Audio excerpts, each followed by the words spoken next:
구약성경 신명기 3장 1절에서 11절입니다.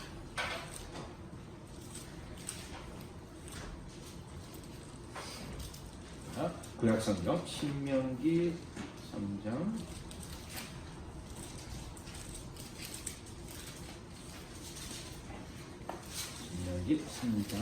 1절에서 11절까지 말씀입니다. 지금 우리는 신명기를 차례로 쭉 강의하고 있는데요. 이 신명기는 이제 새로 일어난 이스라엘 세대의 백성들에게 하나님이 하신 역사를 설명하고 하나님의 계명을 다시 설명해서 이들이 이제 가나안 땅에 들어갔을 때 하나님 앞에 순종하고 하나님이 주시는 그 은혜를 누리게 하기 위한 이같이 모세의 설교가 들어있는데 우리가 그것을 공부하고 있습니다. 신명기 3장 1절에서 11절까지 제가 한 절 읽고 또 여러분께서 한 절 읽으심으로 서로 교독하시겠습니다. 우리가 돌이켜 바산으로 올라가매 바산왕 옥이 그의 모든 백성을 거느리고 나와서 우리를 대적하여 에드레이에서 싸우고자 하는지라. 여호와께서 내게 이르시되 그를 두려워하지 말라. 내가 그와 그의 모든 백성과 그의 땅을 내 손에 넘겼으니 내가 헤스본에 거주하던 아모리 족속의 왕 시온에게 행한 것과 같이 그에게도 행할 것이니라 하시고 우리 하나님 여호와께서 바산왕 옥과 그의 모든 백성을 우리 손에 넘기심에 우리가 그들을 쳐서 한 사람도 남기지 아니하였느니라. 그때 우리가 그들에게서 빼앗지 아니한 성읍이 하나도 없이 다 빼앗았는데 그 성읍이 60이니 곧 아르고 온 지방이요 바산에 있는 옥의 나라이니라. 그 모든 성읍이 높은 성벽으로 둘러져 있고 문과 빗장이 있어 견고하며 그 외에 성벽 없는 고을이 힘이 많았느니라. 우리가 헤스본 왕 시온에게 행한 것과 같이 그 성읍들을 멸망시키되 다 성읍의 남녀와 유아를 멸망시켰으나 다만 모든 각축과 그 성읍들에서 탈취한 것은 우리의 소유로 삼았으며 그때 우리가 요단강 이쪽 땅을 아르논 골짜기에서부터 헤르몬 산에까지 아모리 족속의 두 왕에게서 빼앗았으니 헤르몬 산을 시돈 사람은 시돈이라 부르고 아모리 족속은 스닐이라 불렀느니라. 우리가 빼앗은 것은 평원의 모든 성읍과 길라 온 땅과 바산의 온 땅, 고국의 나라, 바산의 성읍 살르가와 에드레이까지입니다. 다 같이 있습니다. 르바의 족속의 남은 자는 바산한 옥뿐이었으며 그의 침상은 철 침상이라 아직도 암몬 족속의 라파에 있지 아니하냐.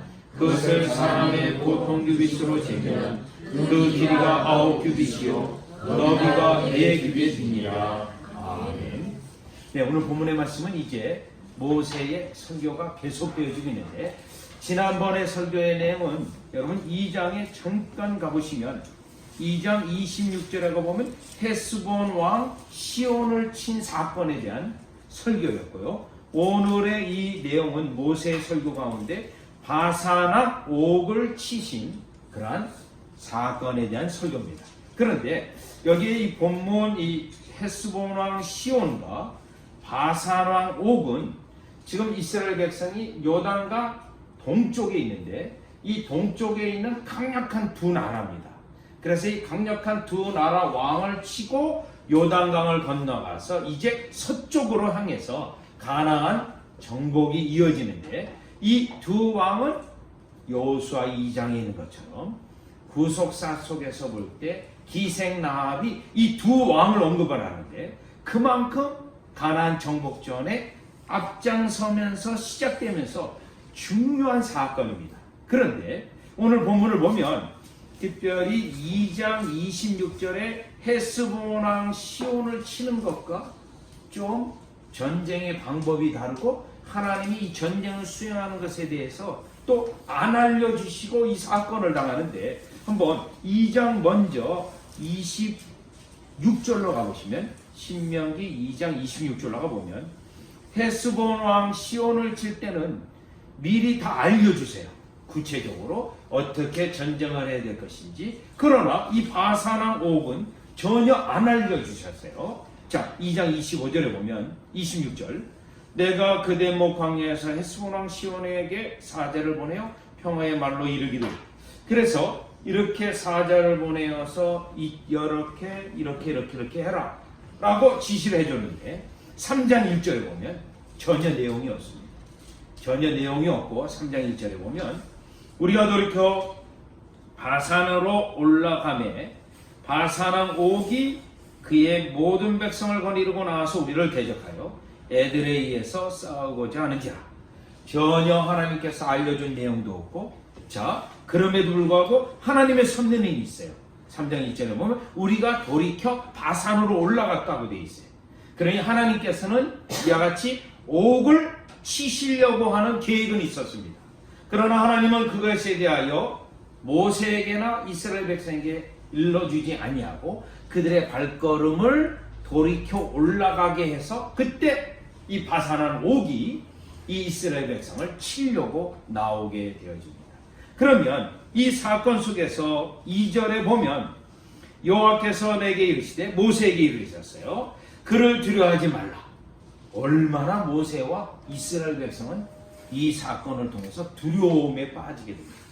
여러분 앞에 있는 사건은 우리 주님이 일일이 다 알려주셔서 이렇게 하면 되겠다, 하나님이 함께 하시겠다라고 되어 있는데 바산왕 옥을 칠 때는 전혀 이러한 내용이 언급도 없습니다.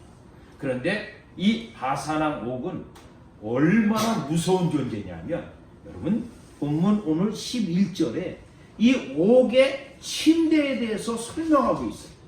여러분 이 성경이 이 옥에 대해서 침대 사이즈까지 말할 이유가 있을까요? 여러분 침대, 여러분 집에 있는 침대가 여러분 어떤 싱글 사이즈입니까? 퀸 사이즈입니까? 여러분 다 이 사이즈가 있지 않습니까? 때때로는 뭐 싱글 사이즈 2개 놓을 수도 있고 퀸 사이즈 하나 놓을 수도 있고 또 어떤 분은 그건까지도 모자라서 난 아예 킹 사이즈다. 물론 우리 한국 사람은 킹 사이즈 하는 건 본 적은 없는 것 같아요. 정말 킹 사이즈는 굉장히 큽니다. 뭐 거의 운동장만 하고 우리 한국의 웬만한 아파트는 들어가지도 않거든요. 그런데 오늘 이 11절에 보면 이 사이즈 잠깐 보면 이거 킹 사이즈보다 더 크겠는데? 그리고요 철로 만들었어요. 철로. 아마 철로 만든 이유는 무게를 견디기 위해서 그러한 가능성이 충분히 있습니다. 굉장히 이 바산왕 옥이라는 존재를 보기만 해도 두려워하는 그런 존재입니다. 그런데 우리 주님이 1절 안 알려주셨어요. 그런데 그들이 쳐들어온 겁니다. 이 이스라엘 백성을 치기 위해서 3장 1절에 여러분 여기서 우리는 깨달아 볼 수 있는 게 있는데 자 3장 1절을 통해서 우리는 오늘 본문 전체에서 하나님의 속성하시는 일에 대해 살펴보려고 하는데 때때로 하나님께서 어떤 행사를 이루실 때 알려주시기도 하시고 여러분 지난번에 우리가 공부했죠. 때로는 안 알려주시기도 하십니다. 여러분 그 내용이 신명기 29장 29절에 중요한 주제이기도 해요. 여러분 한번 다 같이 가보시죠. 신명기 29장 29절에 보면 어떨 때는 드러내시고 어떨 때는 드러내지 않으실 때가 있습니다. 자, 신명기 29장 29절 외우기도 쉬워요. 29, 29예요. 신명기 29, 29 29장 29절을 보니까요. 감추어진 일은 우리 하나님 여호와께 속하였거니와 나타난 일은 영원히 우리와 우리 자손에게 속하였나니. 감추어진 일이 있기도 하고 나타내 주시기도 하십니다. 그런데 이 감추어진 것은 우리 하나님 여호와께 속해 있다는 거예요. 따라서 감추어져 있을지라도 하나님의 능력과 하나님의 장중 안에 있기 때문에 그 일로 인하여 우리가 때때로 어려움을 당한다거나 망하지 않는다라고 적용할 수 있는 이 본문입니다. 그러면 다시 3장 1절로 와서 전혀 안 알려주신 상태에서 그 거인이 왕이 공격하러 온 겁니다. 공격하러 왔어요. 자, 그래서 3장 1절 다시 보시면 바산왕 옥이 그의 모든 백성을 거느리고 나와서 또 모든 백성을 거느리고 왔어요. 우리를 대적하여 에드레이에서 싸우고자 하는지라. 이때 분명히 이 성경에서 쓰고 있는 용어가 있는데 우리를 대적하여라고 되어 있습니다. 여러분 하나님의 백성을 대적하는 이 바산왕 옥은 하나님을 대적하는 겁니다. 하나님께서는 때때로 자기 자신과 백성을 동일시하기도 합니다. 여러분 사도행전 9장에 보면 사울이 예수 믿는 자를 핍박할 때 예수님이 그러하여 왜 나를 핍박하느냐, 즉 예수님이 자신과 자신의 백성을 동일시했습니다. 그렇다면 요 3장 1절에 보면 우리를 대적할 때 이들은 하나님을 대적하고 있는 겁니다. 자, 그렇다면 하나님을 대적한다라고 하는 것은 이들이 하나님의 심판의 때가 되어져서 하나님이 이들을 심판하고시자 이들이 나온 건데, 이 신명기 2장에서는 분명히 그들의 심령을 강팍해 해서 전쟁에 나오게 했고, 여기는 비록 그 내용은 없지만 그들이 하나님의 심판의 때가 되어져서 결국은 하나님을 대적하고 하나님 백성을 치고자 나왔다는 것입니다. 즉 하나님께서 나타나지 않은 일들이 있다 할지라도, 감춰진 일들이 있다 할지라도 이와 같이 우리는 무엇을 깨달을 수 있냐면 그 일이 진행되는 것, 나타나는 과정을 통해서 하나님의 뜻을 알아차릴 수 있다는 겁니다.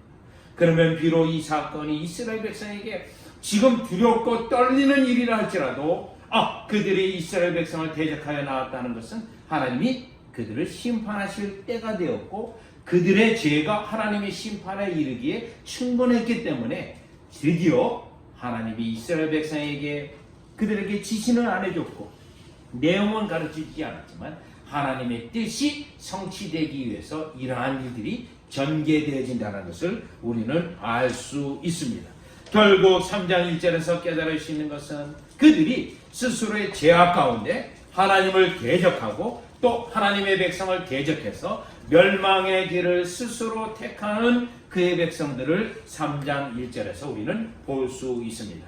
그것을 통하여 하나님께서는 지금 본문에 있는 것처럼 자신의 공의를 드러내기 위해서 비록 이스라엘 백성에게 미리 알려주지는 않았지만 그들의 심판의 때가 되었고 그들의 죄악이 하나님의 심판에 충분하기 때문에 이들이 결국은 대적하여 나와 싸움을 통하여 오히려 심판에 이르는 그것을 깨닫게 됩니다.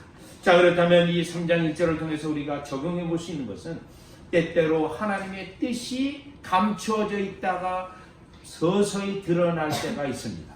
또 그 뜻이 드러날 때 분명해지기도 합니다.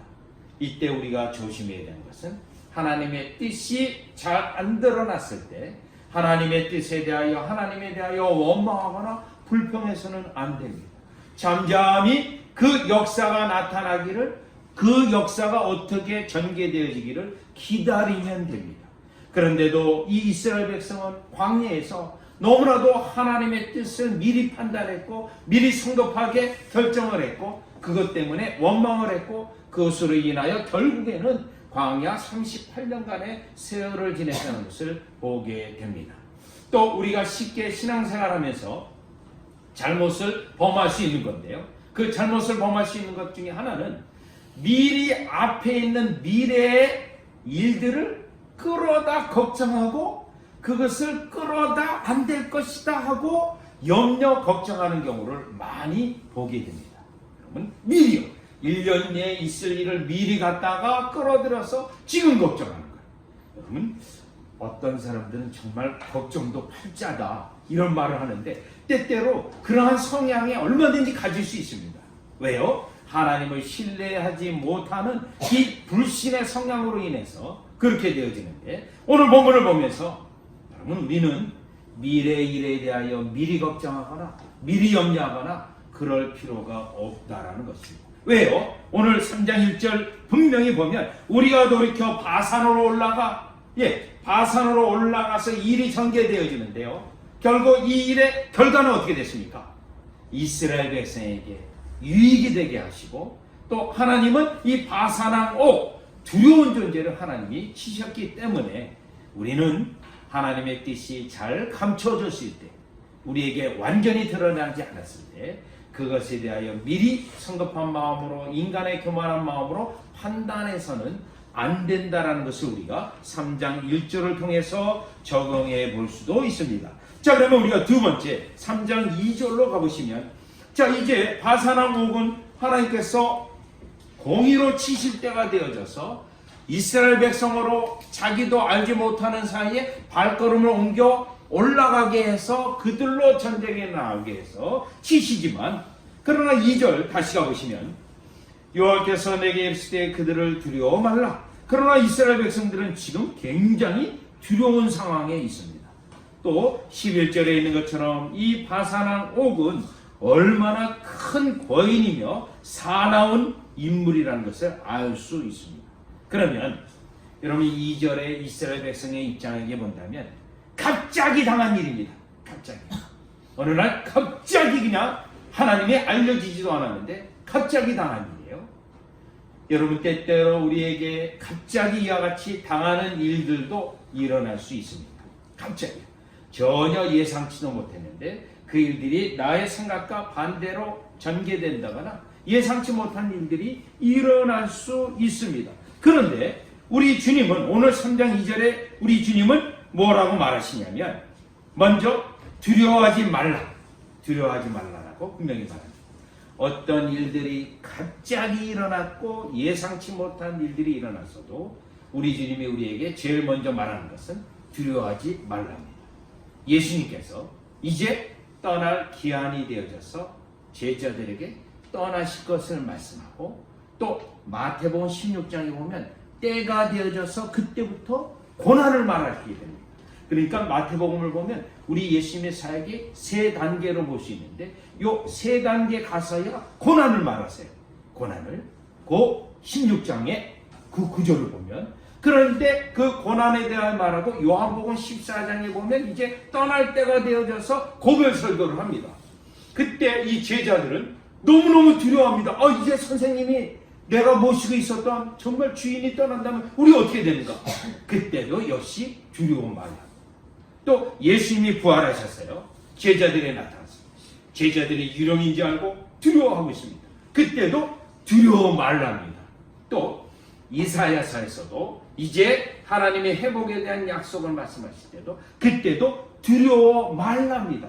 그렇다면 지금 3장 2절에 우리가 전혀 예상하지 못한 일들이 일어났다 할지라도 여러분 우리의 믿는 자들의 제 첫 번째 반응은 두려워하지 말아야 합니다. 왜요? 우리 주님이 우리로 하여금 두려워하지 말라고 명령하고 있기 때문에 두려워하지 말아야 됩니다. 그 다음에 2절을 가만히 보시면 우리 주님이 갑자기 일어난 일이라 할지라도 하시는 방법이 있어요. 하시는 방법은 2절에 그를 두려워하지 말라. 내가 그와 그의 모든 백성과 그의 땅을 내 손에 넘겼으니, 이미 넘겼다라고 되어 있어요. 넘겨줄 것이다라도 아닙니다. 넘겼다. 내가 에스본에 거주하던 아모리 족속의 왕 시온에게 행한 것과 같이 그에게도 행할 것이니라 하시고, 여러분 2절에서 하나님이 두려운 상황 속에 주의 백성을 지키시고 인도하시고 보호하는 상황 속에 늘 하시는 방법이 있어요. 어려운 상황 속에 그 문제를 먼저 해결해 주시기보다는 말씀을 보내십니다. 말씀. 네. 지금 문제는 아직 해결 안 돼 있어요. 그런데 먼저 말씀을 보내세요.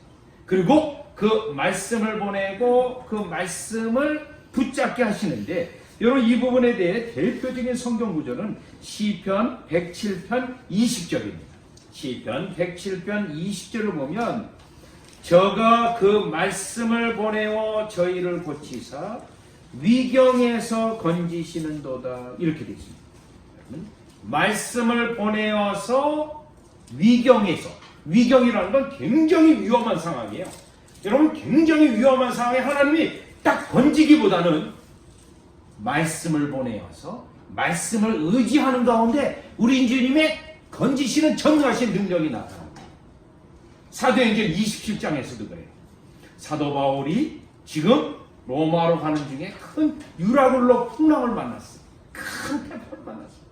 그때 우리 주님이 그들을 건지셨습니까? 곧바로요. 풍랑을 잠잠케 한다거나 그랬습니까? 아닙니다. 바울에게 너희들에게 한 영혼도 한 사람도 죽지 않는다. 다 생명보존이에요. 약속만 하셨어요. 풍랑은 그대로 있고요. 또요 27장에 보면 그 배가 들어가는데 배가 깨질 정도로 강력한 급물살이 있는 곳으로 갑니다. 그런데 아직 위경에서는 안 건지셨어요. 위험한 상황에서는요. 말씀만 보내셨습니다. 말씀. 그때 바울이 어떻게 됐죠? 여러분 부용들여, 나는 하나님께서 나에게 말씀하신 대로 이루어질 것을 확신합니다. 그 설교를 해요. 많은 자들 앞에. 여러분, 하나님이 구원하시는 방법입니다. 우리를 위경에서 건지실 때 그 말씀을 보내어서 그 말씀을 신뢰하고 그 말씀을 붙잡고 있을 때 주님이 건지십니다. 로마서 4장도 마찬가지입니다. 아브라함에게 자손을 약속해 주셨어요. 자손. 그런데 곧바로 안 주셨어요. 그럼 아브라함은 어떻게 할 수밖에 없죠? 한때 인간적인 방법을 쓰기도 했어요. 그걸로 통하여 더 어려움이 옵니다. 결국 로마서 4장에 보면 결국 그 말씀을 붙잡을 수밖에 없는 상황이 됩니다. 그 말씀이. 그때 그 말씀을 붙잡고 있을 때 약속의 말씀대로 그에게 이삭을 준 겁니다. 그래서 갈라디아서 4장에 보면 약속의 아들이라고 되어 있습니다. 왜 약속의 아들이냐면 약속을 끝까지 신뢰해서 그 약속에 대하여 하나님께서 기적적으로 아들을 얻게 하셨기 때문에 약속의 아들이라고 합니다. 여러분 다시 이 신명기 3장 2절을 보시죠.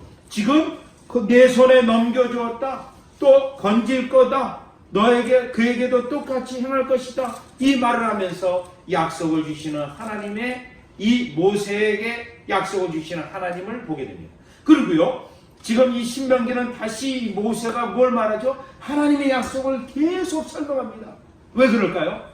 하나님의 약속의 백성은 그 약속의 말씀을 붙잡고 그 약속을 끝까지 신뢰해서 기적적인 역사를 체험하는 백성들이기 때문에 우리 주님이 이 약속의 말씀을 하고 있는 겁니다. 여러분 역대하 20장에도 마찬가지예요. 지금 이 이스라엘 백성에게 큰 군사들이 쳐들어왔는데요. 그래서 백성들이 긴급 기도를 합니다. 그때 하나님께서는 그 위험에서 건져주지 않았어요. 레이 사람 아시엘에게 이와 같이 성령님의 역사를 통하여 장차 되어질 일들에 대한 약속만 하십니다. 약속.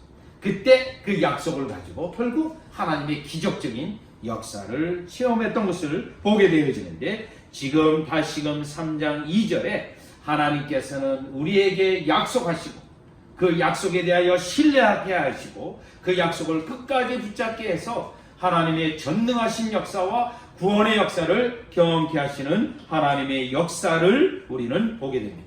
여러분 이 부분은 우리를 구원하실 때도 마찬가지. 구원하실 때도 시편 130편에 보면 우리가 죄인이라는 사실을 깨닫게 했어요. 그런데 아직 구원의 방법은 몰라요. 체험하지 못해요. 시편 130편에 보면 그래서 그 백성으로 하여금 구원에 적용되는 사람으로 하여금 파수꾼이 아침을 기다린 것 같이 기다리게 했어요. 그 약속. 여러분 이때 구원의 은혜가 없는 자는 어떤 특징을 하냐면 하나님을 기다리지 않아요. 그리고 내가 가서 뭘 하려고 해요. 그런데 하나님의 구원의 은혜에 적용되는 자는 그 말씀을 끝까지 붙잡고 결국은 그 약속의 말씀에 신실하심을 경험케 하는 겁니다. 여러분 2019년대에 여러분에게 어떠한 일들이 일어난다 하더라도 때때로는 갑자기 어떠한 일들이 일어난다 하더라도 여러분 그것에 대한 해결은 우리 자신에게 있는 것이 아닙니다. 하나님에게 있으며 하나님의 약속의 말씀을 우리가 끝까지 신뢰하게 하시는 하나님의 훈련의 방법에 있음을 깨닫고 그 약속의 말씀 성경 66권이요 너무나도 확실한 이 말씀을 붙잡는 여러분 되어주시기를 주 예수 그리스도의 이름으로 축원합니다. 자 그러면 이제 다시 신명기 3장으로 오셔서 세 번째 살펴볼 수 있는 것은 지금 우리 주님이 약속의 말씀을 하실 때 이 약속의 말씀 속에서 반복되는 내용이 있습니다. 2절 보시죠. 2절에 보시면 내가 헤스본에 거주하던 아모리족 속의 왕 시온에게 행한 것 같이 2절에 보면 이미 시온에게 행한 것이 있어요. 이미 경험을 했죠.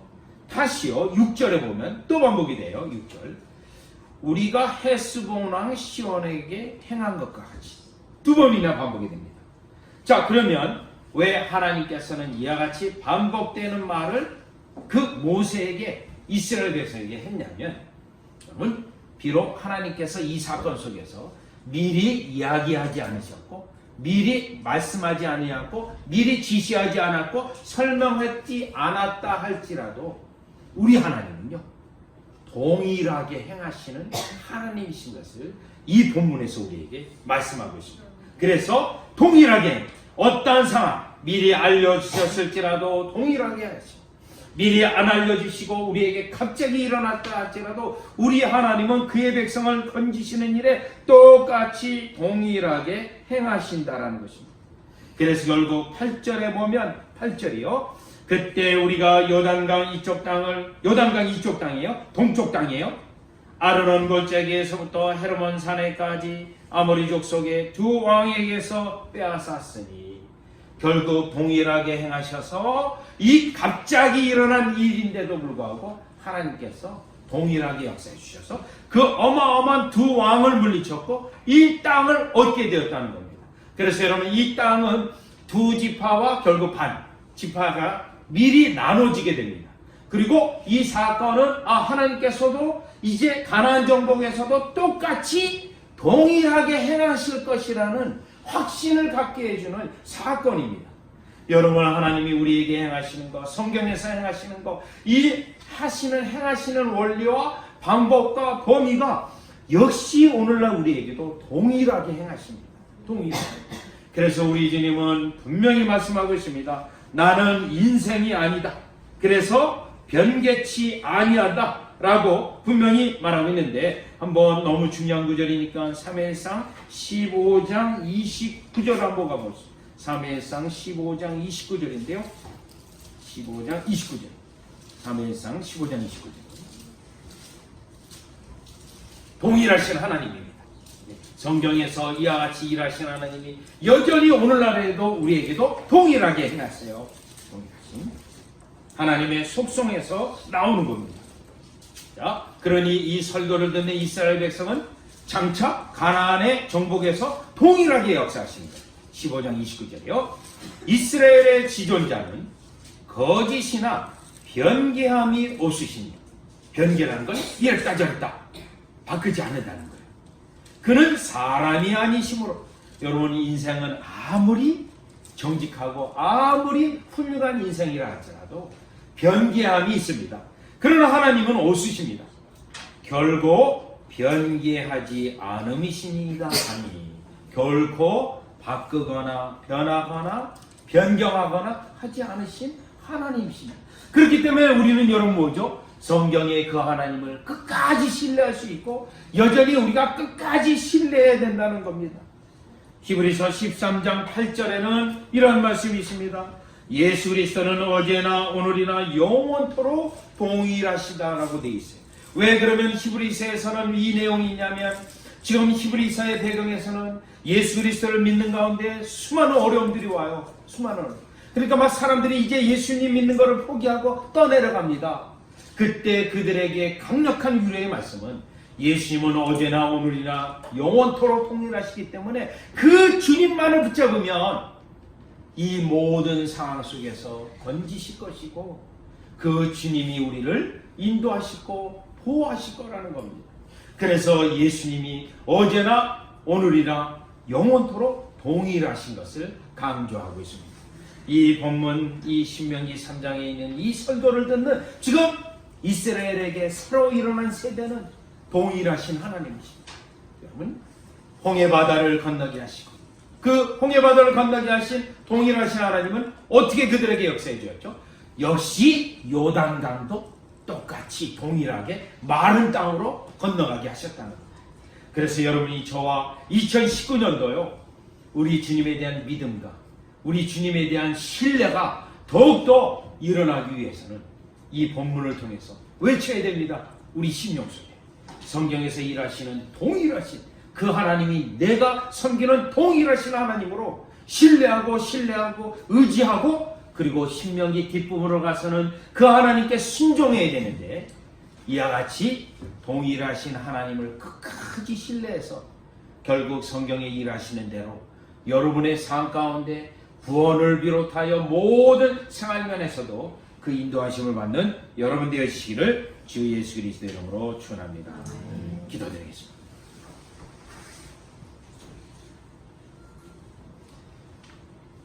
하나님 아버지, 2019년도 새해에 저희들이 신명기의 말씀을 설교를 들었습니다.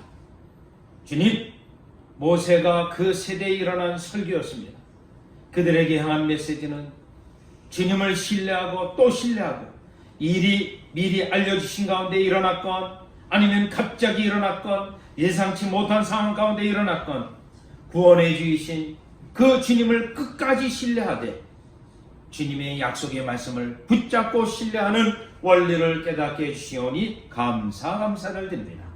동일하신 주님을 저희들이 끝까지 약속의 말씀을 신뢰하여 2019년도 주님과 동행하며 주님이 우리의 삶의 구원자 되시어서 구원뿐만 아니라 삶 가운데 모든 일에 간섭하시고 주장하시는 역사를 체험케 하여 주시옵소서.